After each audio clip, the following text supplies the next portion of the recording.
নমস্কার,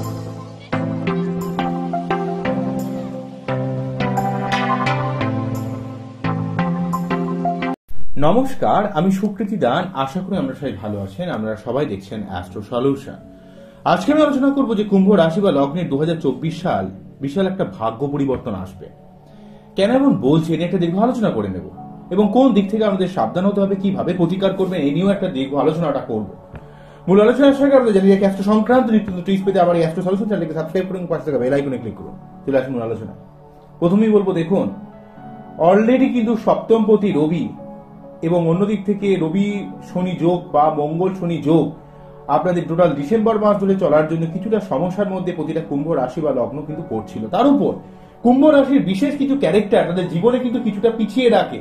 কুম্ভ রাশির মানুষের শনি প্রভাবিত হওয়ার জন্য একটু স্লো হয়, একটু ডিসিশন নিতে সময় লাগায়, কিন্তু প্রচন্ডভাবে বাস্তববাদী হয়, বুদ্ধিমান হয়, যে কোনো কাজ নিজে থেকে করার চেষ্টা করে, কারো উপর ডিপেন্ড করতে পারে না। যেহেতু আপনারা জানেন যে জন্মকালীন সময়ে চন্দ্র যদি কুম্ভ রাশিতে থাকে তাহলে তার কুম্ভ রাশি হয়, বা জন্মকালীন সময়ে আপনার লগ্ন যদি, অর্থাৎ আপনি যে স্থানে জন্মাচ্ছেন সেই স্থানটার অক্ষাংশ দ্রাঘিমাংশ থেকে যদি সেই জায়গাটা যদি আপনার যে রাশিতে থাকে সেটা হচ্ছে আপনার লগ্ন হয়। তাই লগ্ন হোক বা রাশি হোক, যেহেতু সেখানে চন্দ্র রাশি হোক বা লগ্ন হোক, চন্দ্র যদি আপনার টোটালি যাদের কুম্ভ রাশি মেনলি ভাবে তাদের চন্দ্র কুম্ভ রাশিতে থাকা মানে তার কুম্ভ রাশি হচ্ছে, অর্থাৎ চন্দ্র যেহেতু খুব স্পিডি প্ল্যানেট এবং শনি যেহেতু একটু রক্ষণশীল, একটু কনজারভেটিভ প্ল্যানেট, একটু স্লো মুভিং প্ল্যানেট, তাই চন্দ্রেও অ্যাকচুয়ালি শনি ঘরে অবস্থান করলে খুব একটা শুভ ফল দিতে পারে না। তাই কুম্ভ রাশির মানুষের জীবনে সহজে কিছু হতে যায় না। তাদের জীবনে প্রচুর কষ্ট, প্রচুর লড়াই, প্রচুর স্ট্রাগল, তাদের মনের কথা ক্লিয়ারলি বলতে না পারা, সেটা কিন্তু আমরা লগ্নের ক্ষেত্রে অনেকটা ব্যাপার দেখতে পাবো। যাদের লগ্ন বা রাশি যাই হোক না কেন, কুম্ভ লগ্ন বা রাশি হলে তারা কারোর উপর ডিপেন্ড করতে পারেন, তারা যা কিছু কাজ নিজে থেকে করার চেষ্টা করে এবং তাদের ক্ষেত্রে কিন্তু একটা স্যাটিসফ্যাকশনের অভাব ক্রিয়েট করে। তাদের নিজে থেকে প্রচুর পরিশ্রম করতে হয়, লড়াই করতে হয় কোনো কিছু কাজে আসতে গেলে, এবং তাদের জীবনে তাদের শান্তির জায়গায় বারে বারে কষ্ট পেতে হয়। তারা কোথাও যেন খুশি হতে পারে না, কোথাও যেন নিজের কথাকে ক্লিয়ারলি ভাবে প্রকাশ করতে পারে না। এই সমস্যা আমরা ম্যাক্সিমাম কুম্ভ রাশি বা লগ্নের ক্ষেত্রে আমরা খেয়াল করব। বোঝা গেল কি বললাম? তো ম্যাক্সিমাম অনেক কুম্ভ রাশির বা লগ্নের মানুষের জীবনে প্রচুর স্ট্রাগল করে করে জীবনে উন্নতি হয়। যেহেতু শনির প্রভাবিত, তাই আপনাদের জীবনে স্ট্রাগল হলেও আপনারা জীবনে অবশ্যই উন্নতি করতে পারেন। এবারে আপনি কতটা উন্নতি করতে পারবেন কি পারবেন না সেটা কিন্তু আপনার বাচ্চাদের উপর বেশ করে। অ্যাকচুয়ালি ভাবে শনির প্রভাবিত হওয়ার জন্য আপনি অত্যন্ত কনজারভেটিভ, অত্যন্ত রক্ষণশীল করছেন, একটু ধীরে বা সুস্থে যে কোনো বুদ্ধি বা প্ল্যানিং নেওয়ার চেষ্টা করেন এবং পরিশ্রমের উপর বেশ করে আপনার জীবনে আস্তে আস্তে উন্নতি হয়। জেনারেলি আমি কুম্ভ রাশি বা লগ্নের ক্ষেত্রে এটাই দেখেছি। আবার অনেকের ক্ষেত্রে যে উন্নতি সবার ক্ষেত্রে হয়েছে তা নয়, সেটা কিন্তু আপনার বাচ্চাদের উপর বেশ করে আপনার নবমপতি, আপনার লগ্নপতি বা রাশিপতি কি অবস্থায় রয়েছে সেটা কিন্তু বাচ্চাদের সঠিকভাবে পর্যালোচনা করতে হবে। তবে ইন জেনারেল ভাবে আপনাদের চন্দ্রের সমস্যার জন্য কিছুটা মায়ের শরীর খারাপ, আপনার মনের কথা ক্লিয়ারলি বলতে না পারা, কমপ্লেক্স ভাবে একটা যে কোনো ব্যাপারকে ভাবা, জটিল ভাবে যে কোনো ব্যাপারকে ভাবা, নিজেকে ঠিকভাবে কারো কাছে তুলে ধরতে না পারা, কারোর জন্য উপকার করলে সেটাও আপনার খুব একটা বলতে পারেন না, কিন্তু আপনারা অত্যন্ত বিশ্বস্ত গোছের হয়, মানুষের জন্য অনেক হেল্প করার চেষ্টা করেন, কিন্তু বাইরের বাহ্যিক বহির্প্রকাশ আপনাদের ক্ষেত্রে কিন্তু খুব একটা থাকে না। আপনারা যে কোনো সমস্যায় পড়লে নিজে থেকে সেই সমস্যার যে সমাধানকে টেনে বার করে আনতে পারে সেই ক্ষমতা আপনাদের রয়েছে। এত কিছু ক্ষমতা থাকার সত্ত্বেও আপনাদের জীবনে প্রচুর লড়াই বা স্ট্রাগল কিন্তু থাকবে, যেহেতু একাদশ ভাব কর্মের ভাব এবং আপনাদের জীবনে কর্মের উপর বেশ করে জীবনে আস্তে আস্তে উন্নতি হয়। তবে আপনার বাচ্চাদের শনি কোন অবস্থায় রয়েছে, বুধ কোন অবস্থায় রয়েছে, শুক্র কোন অবস্থায় রয়েছে এবং সপ্তমপতি রবি কোন অবস্থায় রয়েছে সেগুলোকে কিন্তু সার্বিকভাবে দেখে কিন্তু আপনার বাচ্চাদের প্রেডিকশন করতে হয়। আমি জেনারেল ভাবে কুম্ভ রাশি বা লগ্নের মানুষরা উন্নতি করতে পারবে পরিশ্রম করলে, তবে সবাই যে উন্নতি করেছে, সবাই যে রক্তদলে চলে গেছে, সবারই যে কষ্ট হয়েছে তা নয়, সেটা কিন্তু বাচ্চার থেকে নির্ধারণ করতে হবে। জেনারেল ভাবে এই জিনিসটা চাপের একটা ব্যাপার থাকে, সেই জায়গাটাকে ইন্ডিকেট করলাম। পরবর্তীকালে কুম্ভ রাশি বা লগ্ন নিয়ে সার্বিকভাবে একটা আলোচনা করবো। আজকে আমি যে আলোচনাটা করবো 2024 সালের কথা বললে আপনাদের ক্ষেত্রে লগ্নপতি বা রাশিপতি এবং দ্বাদশপতি শনিদেব যেহেতু রাশি বা লগ্নতে থাকছে, তো এক্ষেত্রে কিন্তু যাদের কুম্ভ রাশি তাদের ক্ষেত্রে সাংস্কৃতিক প্রভাব, যাদের লগ্ন তাদের ক্ষেত্রে লগ্নে শনির প্রভাব, দুটো দিক থেকে দেখতে হবে। দেখুন, শনির নিজের প্রভাবিত রাশি, শনি নিজস্ব রাশি, তার অ্যাক্টিভ স্থান, তার সক্রিয় স্থানে কিন্তু শনি বসে রয়েছে। তাই যাদের রাশি তাদের উপর অবশ্যই কিছুটা চাপ ক্রিয়েট করবে, কিন্তু আপনাকে প্রেসারাইজ করে আপনাকে অনেক দিক থেকে আপনাকে কিন্তু এগিয়ে রাখবে। আপনি অবশ্যই অনেক চাপ খাবেন এই টোটাল 7.5 মিডিল ফেজটা।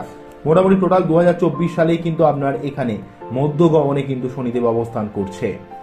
মধ্য গগনের অবস্থান আপনাকে কিন্তু 7.5 প্রভাবের জন্য, যাদের কুম্ভ রাশি তারা কিন্তু 7.5 প্রভাবের জন্য একটু চাপ ফিল করবেন, মেন্টালিটিগতভাবে প্রেসার ফিল করবেন, কিছুটা ঘুমের ডিস্টার্ব ক্রিয়েট করবে, কিছুটা দুশ্চিন্তা ক্রিয়েট করবে। হাজার হোক সে কিন্তু একটা অশুভ গ্রহ, একটা নৈসর্গিক অশুভ গ্রহের কিছুটা চাপ কিন্তু থাকে, কিন্তু যেহেতু সে আপনার রাশিপতি সুতরাং আপনাকে জীবনে সঠিকভাবে উন্নতি করানোর চেষ্টা করবে। লগ্ন হওয়ার জন্য আপনাকে মোটিভেট করবে, আপনার 7.5 নেগেটিভ প্রভাব থাকবে না, কিন্তু আপনাকে কিন্তু কিছুটা প্রেসারাইজ করে আপনাকে কর্মমুখী করবে, কর্মতৎপর করবে। তবে আপনাকে এই সময় সকালের একটু বেশি আগে উঠে পড়তে হবে। খুব দেরি করে ঘুম থেকে উঠলে কিন্তু সেটা খুব নেগেটিভ ইম্প্যাক্ট কিন্তু পড়বে।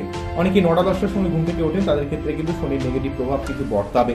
যাদের লগ্নে, যাদের কুম্ভ লগ্ন, যেহেতু লগ্ন দিয়ে শনি পাস করছে, বা যাদের কুম্ভ রাশি তাদের ক্ষেত্রে অবশ্যই সকালে ঘুম থেকে উঠতে হবে এবং একটু সকালের দিকে মর্নিং ওয়াক, যোগ ব্যায়াম করে কিন্তু আপনার কর্মে এগিয়ে যেতে হবে। আপনি যে কর্মই করুন না কেন সেখানে কিন্তু আপনাকে যোগদান করতে হবে।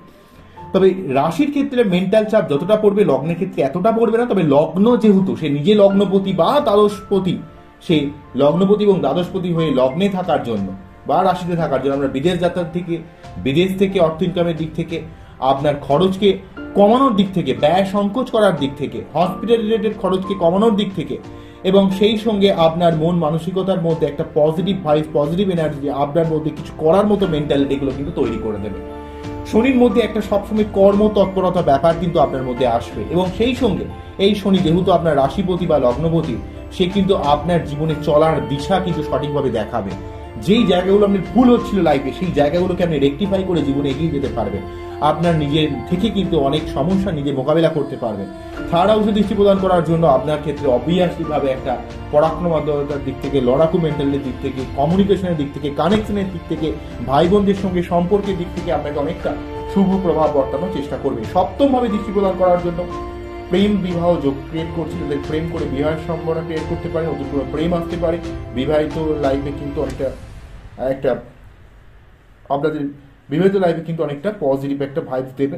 তবে যেহেতু সপ্তম ভাবে দৃষ্টি পড়লে শনি একটা নৈসর্গিক অশুভ গ্রহ, কর্মতৎপর গ্রহ, তাই আপনাকে রোমান্টিকতার দিক থেকে যতটা না অ্যাক্টিভ করবে ততটা কিন্তু আপনাকে কর্মমুখী কিন্তু বেশি করবে। তার সত্ত্বেও সপ্তম ভাবে দৃষ্টি প্রদান করার জন্য আপনার বিবাহ সংক্রান্ত কোনো ঝামেলা থাকলে, কোনো দুশ্চিন্তা থাকলে সেই দুশ্চিন্তা সার্বিকভাবে নির্মূল করে দেবে। এবং সেইভাবে আপনার সপ্তম ভাবে এখানে শনির প্রভাব পড়ার জন্য ব্যবসা করলে পাবলিক ডিলিংস, কমিউনিকেশনের দিক থেকে আপনাকে অনেকটা শুভ প্রভাব দেওয়ার চেষ্টা করবে। আপনার কমিউনিকেশন, আপনার কানেকশন, আপনার জীবনে মানুষের সঙ্গে একটা যোগাযোগ, সেই জায়গাটা অনেকটা উন্নত করবে। এবং সেই সঙ্গে আপনার সপ্তম ভাবে শনির প্রভাব আপনার জীবনে আপনাকে ব্যবসায়িক দিক থেকে আপনাকে কিন্তু অনেকটা বলশালী করবে। যারা ব্যবসা করছেন, যারা কমিউনিকেশন করছেন, তাদের ক্ষেত্রে অনেকটা হেল্প করবে। তবে কিছুটা রোমান্টিকতার দিকটাকে কম করবে। যদি পারিবারিক কোনো সমস্যা থাকে, আপনার হাজব্যান্ড ওয়াইফের সঙ্গে যদি কোনো রকম সমস্যা থাকে, সেই সমস্যাটাকে সম্পূর্ণ হিসেবে নির্মূল করার চেষ্টা করবে শনিদেব, যেহেতু আপনার রাশিপতি বা লগ্নপতি, কারণ সে কিন্তু আপনার জীবনে একটা ওভারঅলভাবে শুভদের প্রভাব দেওয়ার চেষ্টা করবে। অন্যদিক থেকে দশমভাবে দৃষ্টি প্রদান করার জন্য লগ্নে বা রাশির সঙ্গে দশমের কানেকশন, লগ্ন বা রাশির সঙ্গে দশমের কানেকশন মানে বুঝতে পারছেন, কর্মের দিক থেকে আপনাকে হেল্প করবে। কর্ম পরিবর্তন, কর্মের উন্নতি, ব্যবসায় উন্নতি, অর্থ লাভ, আপনার জীবনের সার্বিক দিক থেকে আপনার বাবার থেকে হেল্প, আপনার জীবনে একটা কর্মের দিক থেকে অনেক কানেকশন বৃদ্ধি পাবে। আপনার জীবনের সার্বিক একটা ভাগ্যের উন্নতি করবে। একটা কথা মনে রাখবেন, যখনই রাশিপতি বা লগ্নপতি রাশি বা লগ্নের উপর অবস্থান করে, তখন কিন্তু আপনার সার্বিক অর্থে শুধুমাত্র যে আপনাকে মোটিভেট করবে, আপনার নিজের রাশি বা লগ্নকে আপগ্রেড করবে তা না, অনেকটা সার্বিক অর্থে সে নিজের ঘরে নিজে যখন বসে থাকবে, তখন আপনাকে কিন্তু নিজে থেকে আপনার যে যে ব্যাপারগুলো, অর্থাৎ যখনই দেখবেন কোনো একটা কোম্পানির যখন সিও যখন অফিসে আসে, তখন কিন্তু সবাই কিন্তু তৎপর হয়ে ওঠে। তাই আপনার যখন রাশিপতি বা লগ্নপতি নিজের ঘরে এসে ঢুকলো, তখনই কিন্তু সে আপনার সার্বিক সমস্ত ভাবগুলোতে যে ঢিলেঢালা ব্যাপার ছিল, সেই ঢিলেঢালা ব্যাপারটা কিন্তু অনেকটা টাইট হয়ে যাবে, অনেকটা জায়গাগুলো কিন্তু অনেকটা অ্যাক্টিভ হবে এবং আপনি সার্বিকভাবে জীবনে উন্নতি করতে পারবেন। এই ব্যাপারটা কিন্তু সব থেকে বেশি ইম্পর্টেন্ট কুম্ভ রাশি বা লগ্নের ক্ষেত্রে। তবে হ্যাঁ, আপনাকে অবশ্যই চাপ নিতে হবে। যারা ল্যাটখোর রয়েছেন, যারা একটু অলস রয়েছেন, তাদের ক্ষেত্রে কিন্তু শনি সেই প্রভাব কিছুতেই দেবে না, কারণ শনি কিন্তু আপনাকে দেখবে আপনি সত্যি পাওয়ার যোগ্যতা আপনার আছে কিনা। তবে আপনার যেহেতু রাশিপতি বা লগ্নপতি আপনার কিছুটা ফেভারেবল ব্যাপার থাকে, তবে শনির কাছে কেউ কিন্তু শুভ বা অশুভ বা কেউ মিত্র বা শত্রু বলে কেউ অ্যাকচুয়ালি হয় না। আপনি যদি সত্যি কর্মতৎপর থাকেন, যদি আপনার পাওয়ার সত্যি যোগ্যতা থাকে, সেই যোগ্যতার জায়গাটা কিন্তু আপনাকে তৈরি করে দেবে, এটা কিন্তু মনে রাখতে হবে।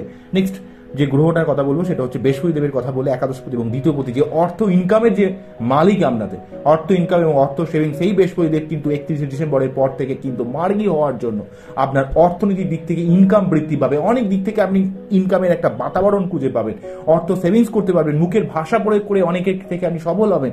এবং সপ্তমভাবে দৃষ্টি প্রদান করার জন্য, থার্ড হাউসে অবস্থান করার জন্য, আপনার থার্ড হাউসের বৃহস্পতি দেব অবস্থান করার জন্য আপনার পরাক্রমতা, আপনার লড়াকু মেন্টালিটি, আপনার জীবনে অনেক কানেকশন, কমিউনিকেশন, যারা সাহিত্য রচনা, ক্রিয়েটিভিটির সঙ্গে যারা যুক্ত রয়েছেন তারা কিন্তু অনেক দিক থেকে হেল্প পাবেন। এবং আপনারা নতুন কোনো যদি প্রচেষ্টা, নতুন কোনো যদি ব্যবসা করেন, সেই জায়গাটা কিন্তু আপনাকে এখানে বৃহস্পতি দেব শুভ প্রভাব দেবে। সপ্তমভাবে দৃষ্টি প্রদান করার জন্য দাম্পত্য লাইফে, প্রেমের জীবনে বা প্রেম করে বিবাহের ক্ষেত্রে শুভ ফল দেবে, ব্যবসা দিক থেকে শুভ ফল দেবে।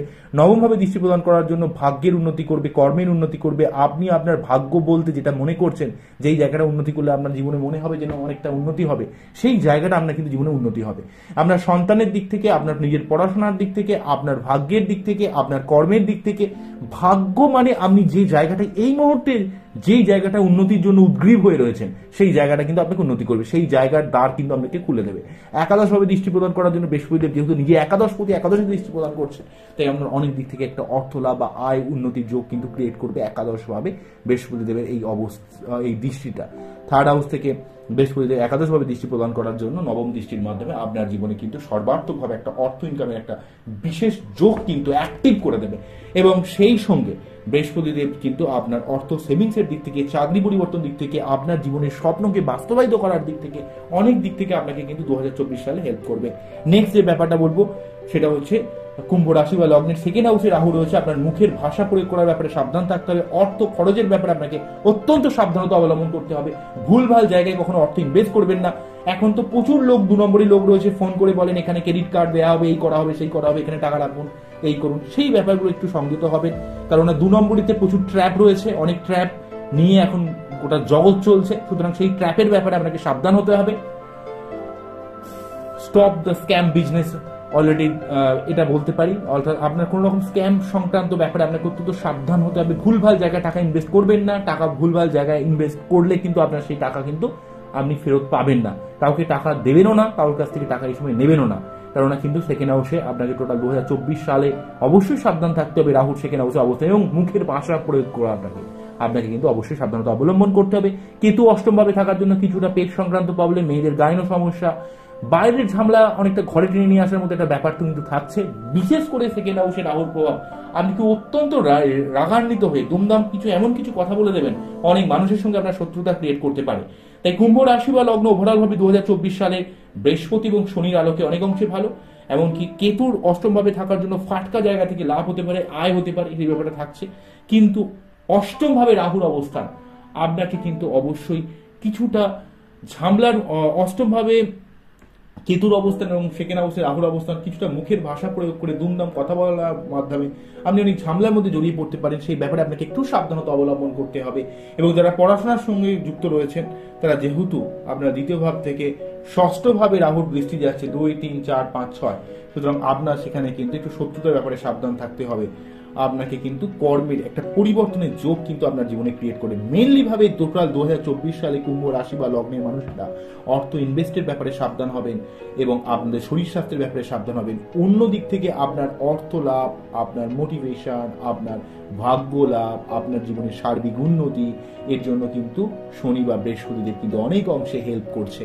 তাই যে জায়গাটা আপনাদের জীবনের সমস্যার মধ্যে রাখলো সেটা হচ্ছে সেকেন্ড হাউসে রাহুর প্রভাবটা। রাহু যেহেতু আপনার বৃহস্পতির ঘরে অবস্থান করছে, তাই আপনাকে দেখতে হবে আপনার বাচ্চাদের বৃহস্পতিদেব কোন অবস্থায় রয়েছে। জেনারেল ভাবে কুম্ভ লগ্নের ক্ষেত্রে বৃহস্পতিদেবের প্রতিকার ইন জেনারেল ভাবে দেওয়া যায় না, কিন্তু তার সত্ত্বেও রাশির ক্ষেত্রে তবু দেওয়া যেতে পারে। রাশির ক্ষেত্রে বুঝতে হবে আপনার বাচ্চাদের কি লগ্ন রয়েছে, লগ্নের এক্সপেক্ট অ্যাকচুয়ালি বৃহস্পতিদেবের প্রতিকার দেওয়া হয়। তবে যদি আপনার বাচ্চাদের বৃহস্পতি খুব খারাপ অবস্থায় থাকে তাহলে কিন্তু বৃহস্পতিদেবের মূল পড়তে পারেন বামনহাটি মূল পড়তে পারেন, বা আপনারা ইয়েলো টোপাস পড়তে পারেন। ইয়েলো টোপাস বা পোকরাজ পড়তে গেলে পোকরাজ হচ্ছে তার অরিজিনাল রত্ন, উপরত্ন হচ্ছে ইয়েলো টোপাস। এগুলো কিন্তু বাচ্চারা অ্যানালাইজ করে তবেই পড়া উচিত। তবে ইন জেনারেল ভাবে আমরা প্রতি বৃহস্পতিবার শনিবার অবশ্যই নিরামিষ আহার ভক্ষণ করবেন। প্রতি শনিবার অবশ্যই শনি মন্দিরে পুজো দেবেন। শনি মন্দিরে পুজো দিলে অনেক সমস্যা আপনার সমাধান হবে। এবং বৃহস্পতিবার নিরামিষ আহার ভক্ষণ করে অবশ্যই আপনার বিষ্ণুদেবের আরাধনা করবেন। এবং সেই সঙ্গে আপনাদের যেহেতু সেকেন্ড হাউসে রাহু রয়েছে, রাহুর জায়গাটাকে থেকে আপনাকে বাঁচার জন্য অবশ্যই বৃহস্পতিদেবের যেমন প্রতিকার করতে হবে, বৃহস্পতিদেবকে যেমন স্ট্রং করতে হবে, সেই সঙ্গে সঙ্গে আপনার রাহুর মন্ত্র পাঠ ওম অর্ধকায়ং মহাগ্রহং চন্দ্রাদিত্য বিমর্দগং সিংহিকায়ং সুতং রৌদ্রং রাহং প্রমামহ। অর্ধকায়ং মহাগ্রহং চন্দ্রাদিত্য বিমর্দগং সিংহিকায়ং সুতং রৌদ্রং রাহং প্রমামহ। ওম অর্ধকায়ং মহাগ্রহং চন্দ্রাদিত্য বিমর্দগং সিংহিকায়ং সুতং রৌদ্রং রাহং প্রমামহ। এই মন্ত্র পাঠ করে তার বীজ মন্ত্র ওম ভ্রাম ভ্রীম ভ্রম স্বহা রাহবে নমঃ। ওম ভ্রাম ভ্রীম ভ্রম স্বহা রাহবে নমঃ। ওম ভ্রাম ভ্রীম ভ্রম স্বহা রাহবে নমঃ। বা বাড়িতে পরপর 3টে পূর্ণিমা সত্যনারায়ণ পুজো দিতে পারেন, অনেক উপকার পাবেন, অনেক জায়গা থেকে সমস্যা দূরীভূত হবে। নিজের মাইন্ডের মধ্যে একটা পজিটিভ ভাইবস, পজিটিভ মেন্টালিটি বজায় রাখুন, মানুষের ভালো কাজে থাকুন, সৎ থাকুন। মনে রাখবেন যে আপনিও ইউনিভার্সের একটা অংশ। আপনি একটা সমুদ্রের মধ্যে এক ফোঁটা জলবিন্দু হলেও টোটাল ইউনিভার্সের মধ্যে আপনি একটা ছোট সমুদ্রের জলকণার ন্যায় আপনি একটা ছোট একটা আত্মা হলেও আপনি কিন্তু আত্মার সঙ্গে পরমাত্মার মধ্যে আপনার কানেকশন রয়েছে। তাই আপনাকে ঈশ্বর সর্বদা হেল্প করে। শনির প্রভাবিত হওয়ার জন্য আপনারা অত্যন্তভাবে ঈশ্বরের উপর আস্থাশীল হন। ঈশ্বরকে যদি একটু মন থেকে ডাকতে পারেন, আপনাদের জীবনে অনেক সমস্যা দূরীভূত হবে। তাহলে আপনারা জীবনে অনেক অংশে উন্নতি করতে পারবেন। তাই আজকে এখানেই থামতে হবে। আমাদের অনুষ্ঠানটিকে কেমন লাগলো সেটা কিন্তু অবশ্যই আমাকে জানাবেন। আবারও দেখা হবে নতুন কোনো ভিডিও নিয়ে। নমস্কার, থ্যাংক ইউ।